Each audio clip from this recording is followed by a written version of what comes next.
Assalamualaikum warahmatullahi wabarakatuh. Teman-teman, selamat datang kembali di Warung Kopi Kripto Tarakan Vision FX. Sebelumnya saya ucapkan terima kasih pada teman-teman yang sampai hari ini masih setia menemani nongkrong sambil ngopi di Warung Kopi Kripto Tarakan Vision FX. Kemudian seperti biasa teman-teman, mari hari ini kita berdoa bersama-sama memohon kepada Allah agar kita semua senantiasa diberikan nikmat berupa kesehatan. Dan bila ada di antara kita, sahabat kita maupun keluarga kita, mungkin hari ini ada yang kondisinya sedang kurang sehat, mari kita doakan semoga Allah segera memberikan kesembuhan teman-teman. Dan juga untuk kita yang hari ini sedang mengalami kesulitan dalam persoalan ekonomi dan keuangan, mari kita doakan bersama-sama semoga Allah memberikan keajaiban, solusi dan jalan keluar teman-teman. Oke teman-teman, kemarin atau beberapa hari lalu kita membahas tentang P-Bank.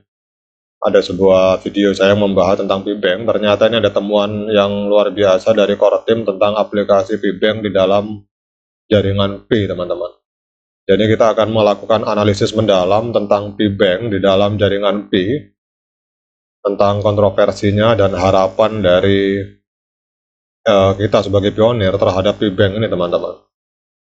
Jadi baru-baru ini core team telah menghadirkan sebuah temuan mengejutkan terkait dengan proyek yang bernama P-Bank di dalam ekosistem P-Network, teman-teman.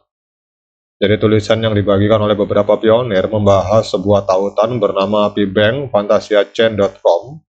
Jadi P-Bank ini ternyata larinya ke sini, teman-teman.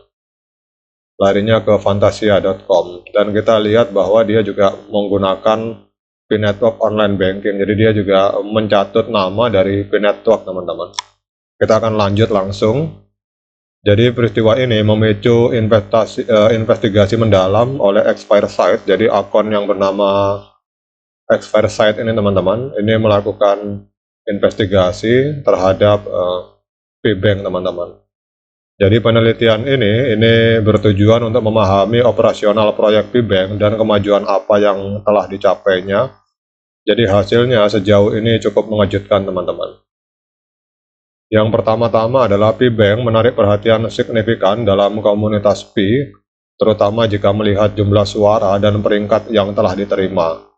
Keberhasilan ini menciptakan sebuah fenomena yang patut dicermati, teman-teman. Melalui pemeriksaan domain, terungkap bahwa P-Bank ini adalah subdomain dari fantasiachain.com, yaitu Fantasia Foundation. Ini, teman-teman. Jadi Fantasia Foundation ini adalah proyek konstruksi utama mengeluarkan 1 miliar token dengan distribusi tertentu, teman-teman. Jadi tim pendiri dan pengembangnya berasal dari Vietnam dan alamat web telah aktif selama 1 tahun 8 bulan di server Singapura, teman-teman. Jadi dalam pemikiran Xfiresite ini, sebagai orang yang melakukan investigasi, teman-teman, pihak yang mendukung pengembangan termasuk Fireside P, kita tahu bahwa Fireside P yang kemarin meluncing tentang P-Bank, sehingga saya buat videonya, ini mengutarakan dukungan terhadap perkembangan proyek, namun ada kritik terhadap penggunaan subdomain untuk P-Bank di jaringan P. Jadi pemikiran ini tidak hanya mencakup pertimbangan teknis, tetapi juga mempertanyakan dampak reputasi terhadap jaringan dan proyek secara keseluruhan, teman-teman. Jadi saat ini memang P-Bank oleh tim pengembangnya masih merupakan ide yang belum diimplementasikan atau terhubung ke P-Network testnet menggunakan SDK, teman-teman. Nah, kurangnya keterlibatan ini menciptakan ketidakpastian dan meninggalkan banyak pertanyaan terkait keberlanjutan proyek. Walaupun kita lihat di channel YouTube-nya, dia juga membahas bahwa P-Bank ini, teman-teman, ini adalah dia mengklaim sebagai P-Network online banking, teman-teman. Kemudian kalau kita lihat di situsnya ini, teman-teman, tidak ada publikasi white paper yang mendukung proyek ini dan tidak ada klarifikasi terkait tanggung jawab pengguna terhadap platform. Kejelasan ini diperlukan untuk membangun kepercayaan komunitas dan calon kontributor, teman-teman. Jadi video ini menyerukan kehati-hatian kepada komunitas dalam mengevaluasi proyek yang ingin diikut sertakan dalam pengembangan. Dan memang kalau kita lihat di sini, dia ada di di browser teman, ada di Brainstorm teman-teman. Tetapi ini ternyata ada warning dari P-Network maupun dari Fireside Pi bahwa ternyata dia belum terkoneksi dengan testnet dari P-Network teman-teman.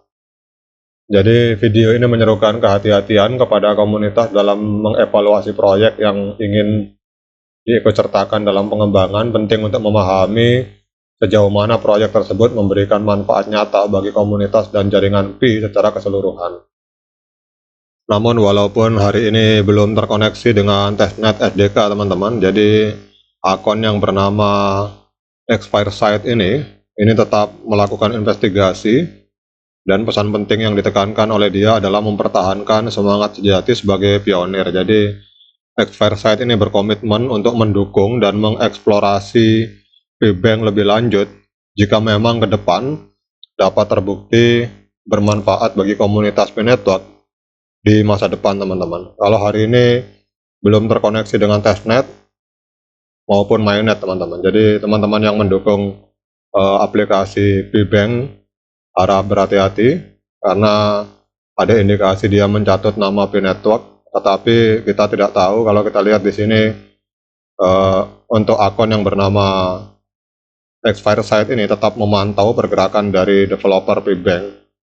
Jadi seiring kontroversi yang muncul teman-teman, P-Bank memang masih dalam tahap awal dan memiliki potensi untuk berkembang menjadi proyek yang memberikan kontribusi nyata bagi ekosistem Pi. Keberlanjutan, transparansi, dan keterlibatan komunitas akan menjadi kunci untuk mengatasi kekhawatiran yang muncul teman-teman. Jadi mari bersama-sama mengawasi perkembangan proyek ini dengan harapan dapat memberikan nilai positif bagi semua pihak yang terlibat teman-teman. Jadi kalau saya melihat dari postingan yang dituliskan oleh akun Fireside Pi ini teman-teman, kita harus belajar banyak di sini bahwa ternyata aplikasi-aplikasi atau developer yang masuk ke dalam Brainstorm itu belum tentu masuk ke dalam sistemnya P-Network teman-teman, bahkan belum tentu terkoneksi secara testnet.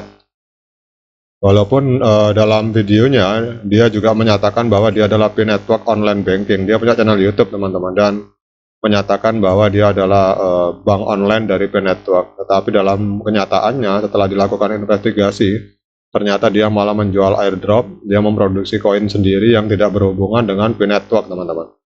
Tetapi kita tidak tahu apa maksud dari developernya. Kemungkinan ke depan bisa jadi dia akan menjalankan kerjasama dengan P-Network. Kita lihat saja perkembangannya. Tetap berbaik sangka, namun tetap waspada, jangan sampai kita masuk ke dalam sebuah sistem yang menjual nama P-Network tetapi ternyata membahayakan bagi para pionir. Demikian update informasi teman-teman, semoga bermanfaat dan menambah wawasan bagi kita semua. Sekian dari saya, Assalamualaikum warahmatullahi wabarakatuh.